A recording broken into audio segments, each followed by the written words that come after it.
questions from what happened this morning?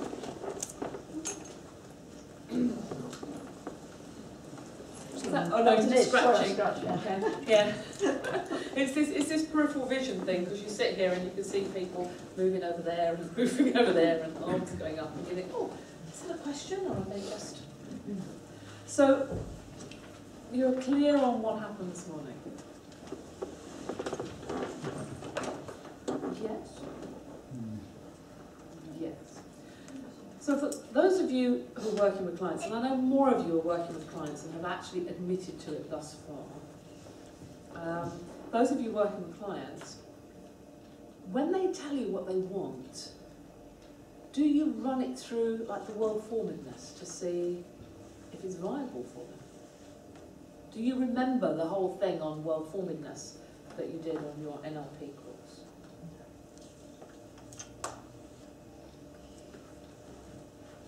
Some are going yes, some are going no, and some are going, what is she talking about?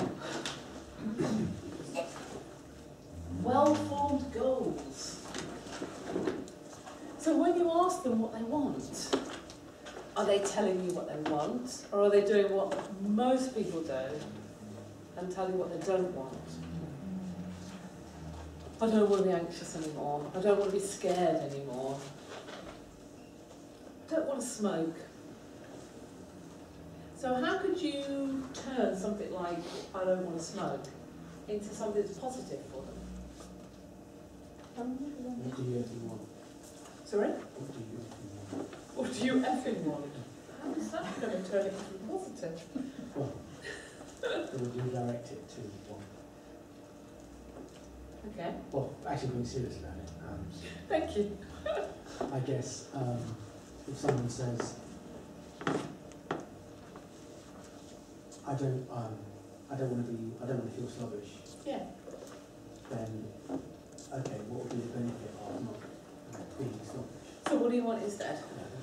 Yeah. What do you want instead? If you don't want to be sluggish, what do you want instead? Lots of people, when they tell you what they do want, they give you nominalizations. They say they want to be, I want to be happy. Well, what does that mean? Well, you know, happy. And I usually say, well, I'm happy on a roller coaster at 100 miles an hour, flipping upside down. So, oh no, I don't want to do that. Well, that makes me happy. What do you mean? So you have to find out, what do they want? And what do they want? Sometimes they'll say, well, my kids want me to stop smoking. Yeah, but what do you want? My wife wants me to stop drinking. What do they want? And whatever they want, can it be initiated and maintained by themselves? Because they might say, I want a Ferrari.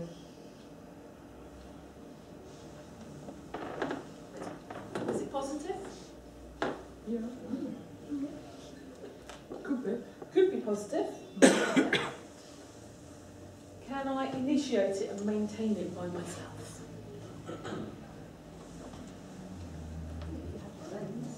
Yeah, if I have the funds. So there are other things that you might have to look at. Like I might need to Learn to drive. I can do that. I can drive. I can drive, yeah. Yeah, but the person in front of you mustn't be able to drive. I mean, you know, if we're talking about Ferrari. That's okay, I can deal with that as well. Okay. Oh, so you could teach them to drive. Well, you have to remember, I've had like my driving experience has been varied and quite intense. Yeah. I've been taught to drive by the police, so I can drive very fast on the wrong side of the road, safely. Well, I didn't have any accidents while I was doing it. The problem is when I try and do it now. The fact that I say, but you taught me to do this. Difficult to get that one across. Is it ecological? Does it maintain the quality of all their systems? Does it maintain their life? What does it do for them? I had a gentleman come to see me in my office, I guess much like the large guy that came to see Steve, only he actually broke my chair. in my office, and it was a similar IKEA type chair. He sat on it and he went, and just ended up sitting on the floor. He weighed 42 stone. Wow. He was 7'3", he weighed 42 stone. It's still too much. It's way too much. I said he broke my chair. He had sleep apnea. He could only go to bed and sleep with this mask on that would wake him up when he died, when he stopped breathing in the night. He had diabetes, he had ulcerated legs, he was in a mess. And I worked with him. He wanted to be fit and healthy. He had an image in his mind of what he wanted, it was how he used to be. He wanted to get back to that person. Within a very short space of time, because of course the more weight you have, the quicker you begin to lose it initially, quite a small space of time. He'd lost something like 5 stone. His doctors were impressed, his blood pressure was beginning to get better, he was going to the gym, he felt better about himself. The next time he came to see me, he was very sad. He'd lost another stone, but he was very, very, very sad. His wife was going to leave him because she was a feeder. She liked him fat. And suddenly, she couldn't feed him anymore because he was eating healthily, he was losing weight, he was exercising, and she was unhappy. So, number 3 was faltering. So, something that you think may be ecological, there may be other things going on. How is that going to affect the people around them? And can they get it in their mind, in all rep systems? Can they see it? Can they, and what do we say in NLP? See what you see, hear what you hear, feel how you feel. Can they get that goal and experience it with all the representation systems? Just going back to the ecology change systems, isn't it more about can the person maintain their changes irrespective of what's going on around them? They can't change the environment. They can't change the environment, but how is that change going to affect the people around them? I mean, my rather large gentleman had a choice to make because his wife said to him, if you're going to keep doing this, I want you out of the house and our relationship is over. So he had to choose whether to stay with his wife, and obviously he was working his way towards an early death, or to start again somewhere else.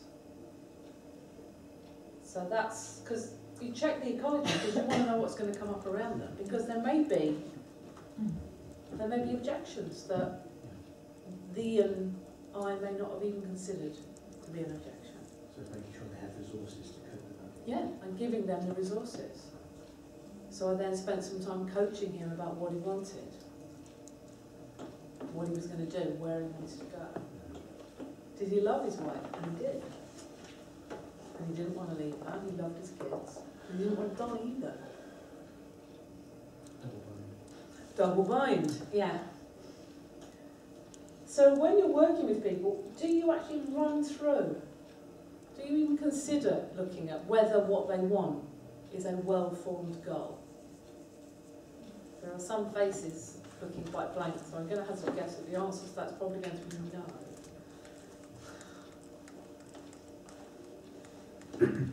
Because if you follow through and you check every single point along here, like you were taught about in your NLP training, you can iron out any of the objections that may come up at some point. You can deal with any obstacles that they may come across, i.e.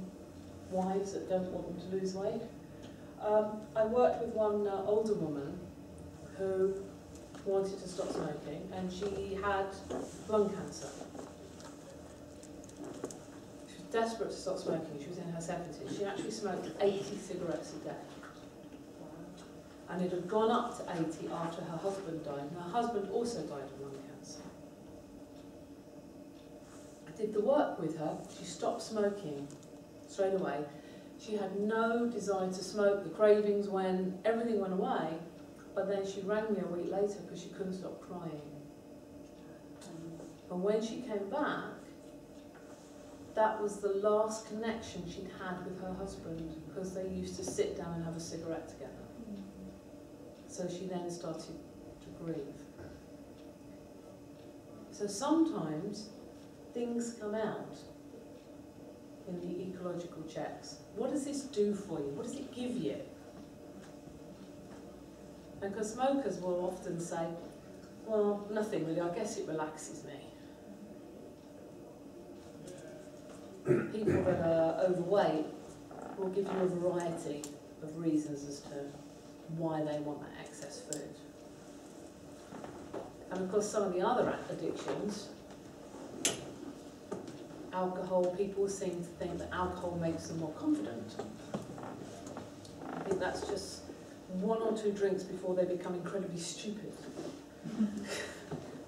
And then you get the others that they'll tell you that cocaine makes them wired and they're more alert and they're more awake and more focused, and that's probably just a few grams before they go zonk and they come down with a thump, and then have to go and stick a few more grains up their nose.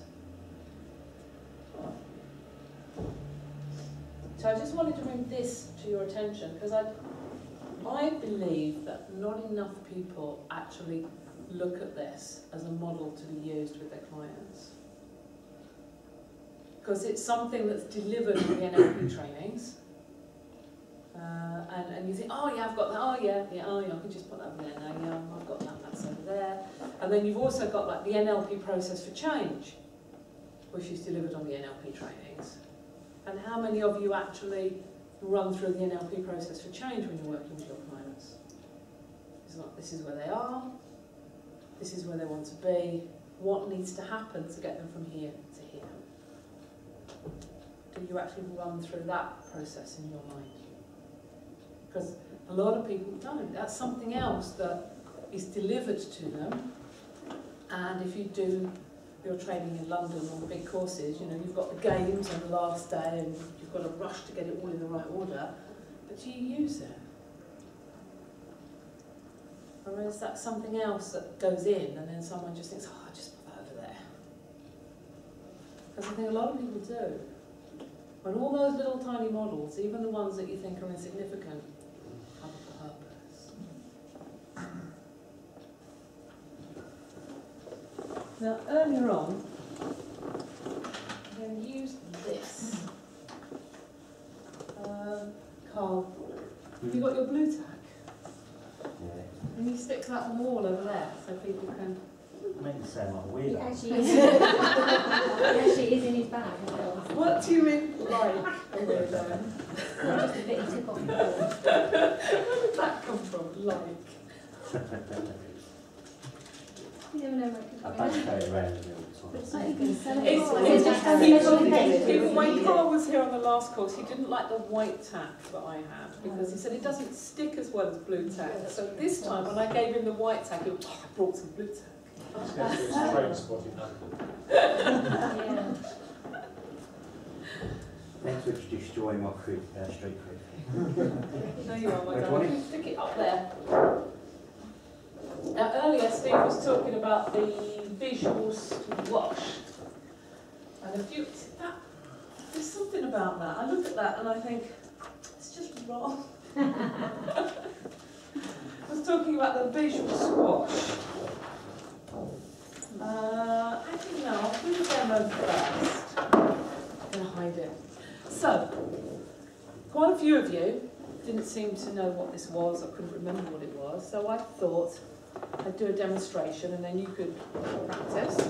And what we're going to create with our visual squash is you at your best when you're working with clients.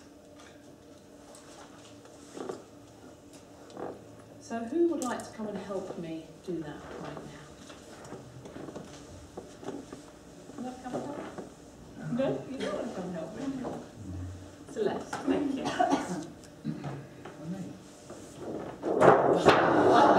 I bet the white tag is going up there. Yeah, I bet the white tag would have stayed up there. It's because I've put a jinx on it now, isn't it? Yeah. So you're working with clients occasionally at the moment, or?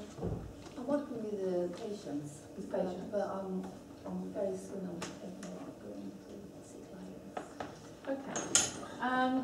What do you think about the state you'll need to be in and the kind of person who is the secret agent of change, the most amazing NLP therapist? I definitely, from what I learned, and I also see that from practicing and experience, that when I go to work, I work in intensive care, and most of the patients are quite critical, that sort of thing. The families and relatives coming in, One thing I noticed that we always kind of have to smile, even if you're not feeling good inside, or even if something happened at home.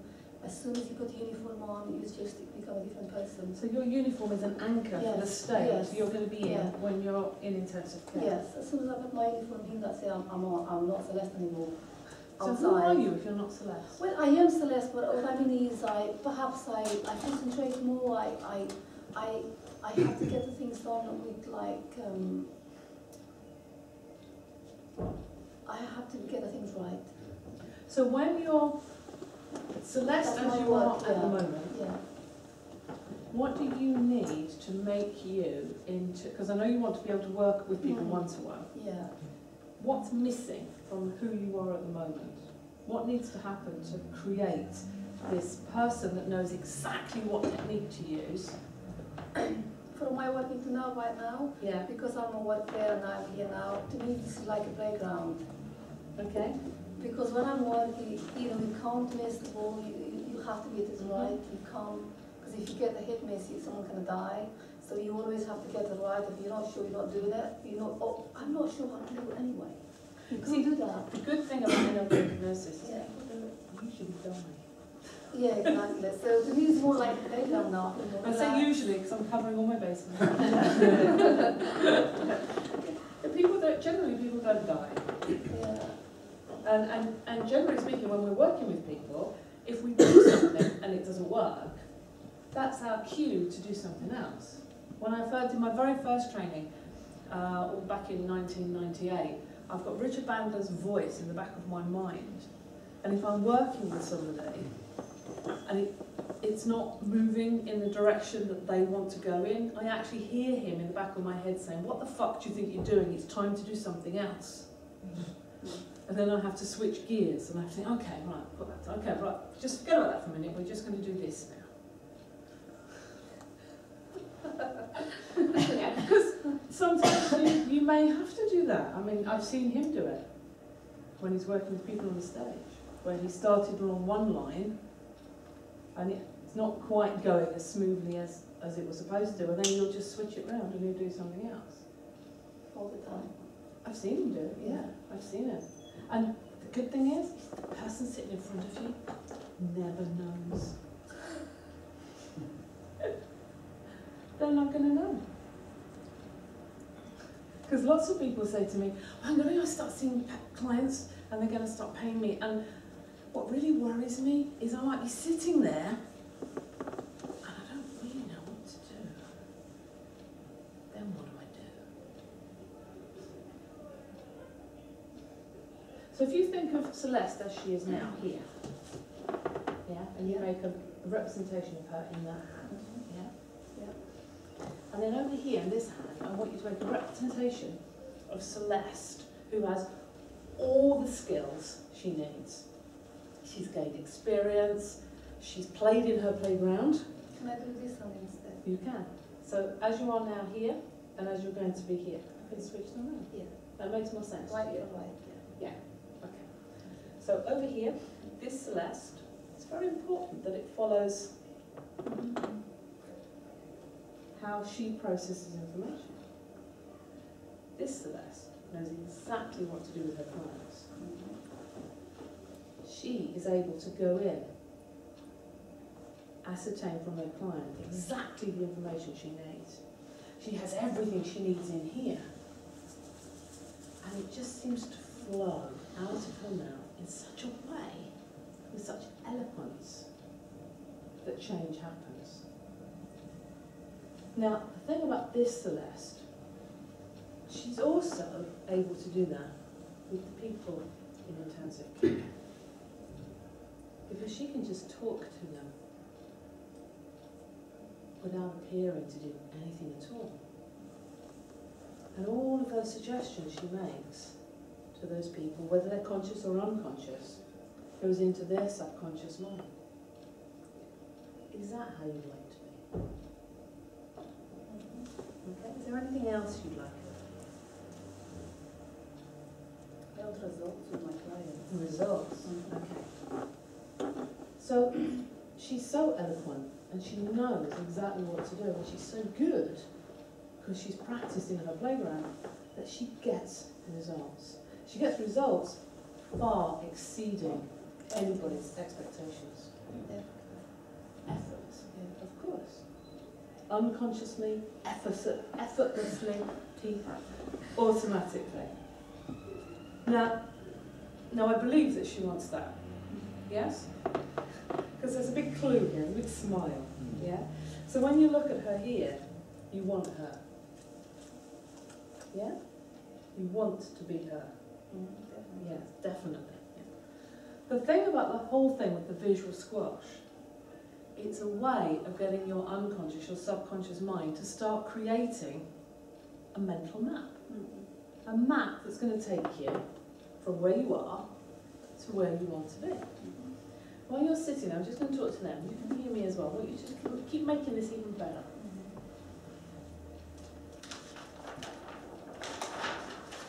And the first thing you need when you're doing this kind of technique is you need to get a vivid representation of where they are now. That's over here. And how they will be when the problem is solved. This is where she is now. Now, as you keep looking at these two images, your unconscious mind is beginning to create the different steps that need to take you from here all the way to here. And you're already doing some of these, aren't you? Yeah? And you find that your hands are beginning to move together. The more your unconscious mind is becoming more creative about the steps to get you from here to here, the more your unconscious mind is focused on how to change this Celeste so that she's this Celeste with all those skills, with that expertise, with all those amazing results. Your hands begin to move together, and it's almost like a little magnet thing going on because you really want these skills and these capabilities. And your unconscious mind is figuring out all those ways so that you can do all your NLP techniques conversationally. So you just talk to people and change happens. And the practice that you get in your playground and with the people around you helps with your expertise. So you get to be even better than you were before. And your hands are being drawn together. And the closer they get together, the more those two Celestes are merging and becoming one. The more you're creating the perfect state, the perfect Celeste to work with people, whether that be in intensive care, or with clients, or with the people around her. Now, your hands keep moving together. Now, of course, we could allow this process to take its natural time. As you can see, they're compelled to move together. Or we could do what my friend Richard does. And as they merge together and become one, your unconscious mind is assimilating that information right now. And I want you to bring that new improved Celeste into your heart, accept her, breathe in, and take her all the way into your body and create a feeling, a state that represents to you all those resources, those capabilities, your ability to work with people, to just know what needs to be done, to get results. And now have that feeling spin and move it faster and give it a colour and move it faster and faster. So it goes from the top of your head all the way down to your toes. And you're creating this super state, this state of being, of working with clients and your patients too. And you spin it faster and faster. And just keep spinning for a while. So the hands move together, and then you get them to bring that new improved super state inside their body and breathe in and accept it. And then we created a good feeling. And at the moment Celeste is spinning that good feeling. So now, Celeste, I want you, inside your mind, to create a visual representation so that you can just think of this visual representation and you can get this feeling back again. This is your own personal secret anchor. And when you've got that representation, open your eyes and come back to the room.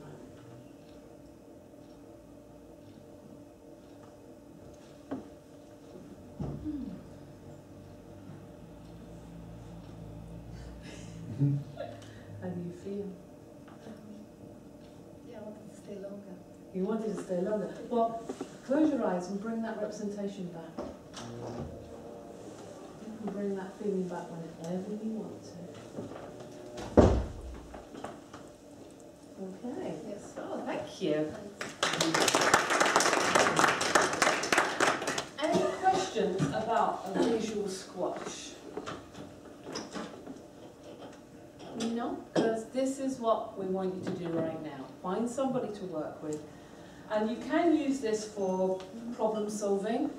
You can even use it in companies for problem solving. I've used this in corporate environments. It works really, really well with a little bit of tweaking. But for the benefit of what we're going to do right now, I want you to create the perfect state for working with clients. Any questions? Okay. You can have 10 minutes apiece. Off you go.